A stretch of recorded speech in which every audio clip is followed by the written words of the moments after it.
প্রিয় বন্ধুরা, আজকে আলোচনা করব নিয়ামতি পীরের মসজিদ নিয়ে। অনেকে বলে এই মসজিদটারে যে আপনার যে পীরের মসজিদ, এটা আসলে সততা কতটুকু?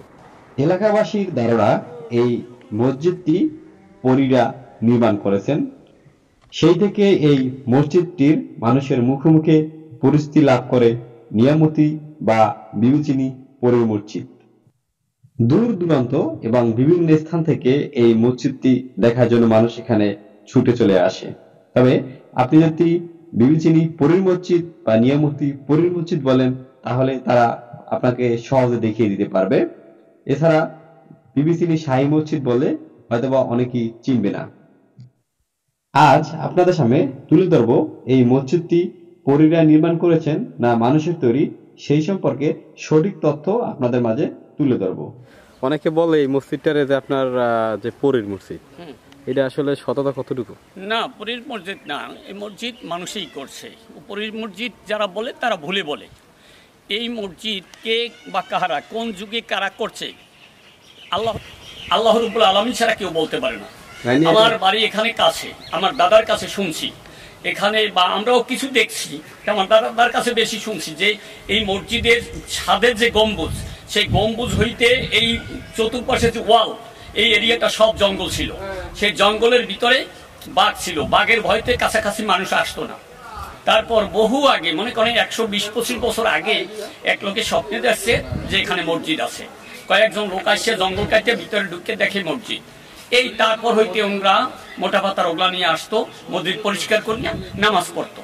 এই নামাজ পড়িয়া আসতো যাইতো, তা আসতে যাইতে আস্তে আস্তে জঙ্গল কাটাও শুরু হইলো।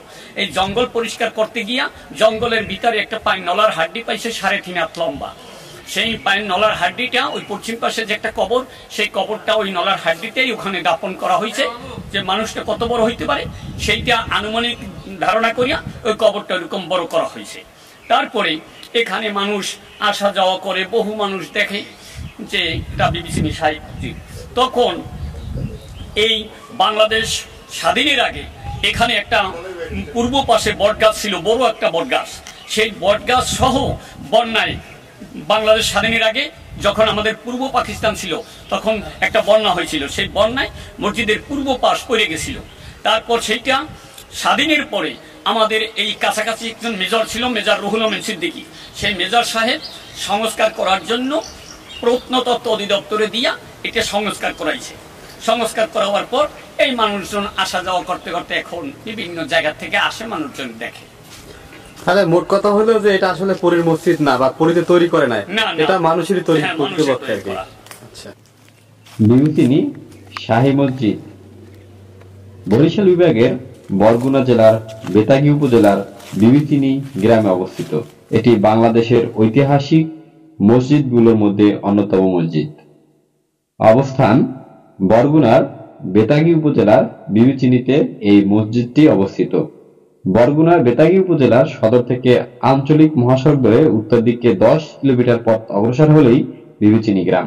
দিগন্ত জোড়া সবুজের বর্ণিল অদ্বিতীয়তায় উদ্ভাসিত এক ভৌগোলিক বৈশিষ্ট্য উঁচু টিলার উপর মাথা উঁচু করে দাঁড়িয়ে আছে মোগল স্থাপত্য কর্মের এই ঐতিহাসিক মসজিদ।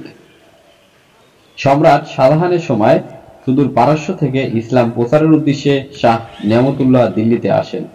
এ সময় দিল্লির সম্রাট শাহজাহানের দ্বিতীয় পুত্র বঙ্গদেশের সুবাদার শাহ সুজা তার শিষ্যত্ব গ্রহণ করেন এবং কতিপয় শিষ্যসহ বজরায় চড়ে তিনি ইসলামের প্রচার ও ইবাদতের জন্য বাটির মুল্লুকে প্রবেশ করেন। শাহ নিয়ামতুল্লাহ বজরায় চড়ে দিল্লি থেকে রওনা হয়ে গঙ্গা নদী অতিক্রম করে বিষখালী নদীতে এসে পৌঁছালেন বিবেচিনীতে। শাহজাদা বাংলা সুবেদার মোহাম্মদ শাহ সুজার অনুরোধে এই গ্রামে এক গম্বুজ বিশিষ্ট এই মসজিদটি প্রতিষ্ঠা করেন। বিবেচিনী গ্রামের পার্শ্ববর্তী গ্রাম নিয়ামতি। নিয়ামতিও নিয়ামত শাহের নাম অনুসারে নামকরণ করা হয় বলে জানা যায়। বিবেচিনী শাহী মসজিদ আমাদের দেশের অন্যতম ঐতিহাসিক স্থান। 1659 সালে হযরত শাহ নিয়ামত উল্লাহ পারস্য থেকে এই অঞ্চলে আসেন ইসলাম প্রচার করতে। এই মসজিদটি এবং এখানকার গ্রামটি তারই কন্যা হায়াস বিবি চিনির নামে নামকরণ করা হয়েছে। স্থানীয়দের কাছ থেকে জানা যায় এই 3টি কবর হলো হযরত শাহ নেয়ামতুল্লাহ ও তার 2 কন্যা চিনি বিবি এবং ঈশা বিবি। 1700 সালে হযরত শাহ নেয়ামতুল্লাহ এর মৃত্যুর পর তাকে মসজিদের পাশে সমাহিত করা হয়। বিবি চিনি মসজিদ ও মুঘল আমলের প্রতিষ্ঠিত। মসজিদের নকশা ও কারুকাজ। প্রাচীন এই মসজিদের দেয়ালে 3টি প্রবেশপথ রয়েছে এবং মসজিদটি খিলানের সাহায্যে বানানো হয়েছিল বলে ধারণা করা হয়। মসজিদটি 33 ফুট লম্বা, 43 ফুট চওড়া এবং মসজিদটির দেয়ালে প্রায় 6 ফুট প্রশস্ত। এছাড়াও মসজিদের পাশে 40 ফুট থেকে 45 ফুট লম্বা 3টি কবর রয়েছে, যেগুলো আজ বিলীন হবার পথে। মসজিদে ব্যবহৃত মুঘল আমলের ইট দেখে ধারণা করা হয় মসজিদটি মুঘল আমলে নির্মিত হয়েছিল। মসজিদের সৌন্দর্য বৃদ্ধির জন্য প্রত্নতত্ত্ব বিভাগ থেকে সংস্কার করা হয় 1993 সালে। বর্তমান অবস্থান: 1885 সালে বেতাগী উপজেলার প্রশাসন মসজিদটি প্রথম সংস্কার করে 1992 সালে। প্রত্নতত্ত্ব বিভাগ মসজিদটির রক্ষণাবেক্ষণ ও সংস্কারের দায়িত্ব গ্রহণ করে এবং এটিকে প্রত্নতাত্ত্বিক স্থান হিসেবে তালিকাভুক্ত করে। এই মসজিদটি এতটাই উঁচুতে অবস্থিত যে এখানে উঠতে হলে আপনাকে অবশ্যই একবার দম ফালাইতে হবে। তো এই মসজিদ সম্পর্কে যে তথ্যগুলো দিছি, এই মসজিদ আপনাদের কাছে কেমন লাগলো অবশ্যই সবাই কমেন্ট করে জানাবেন। আজকের মতন এখানেই বিদায় নিচ্ছি। আল্লাহ হাফেজ।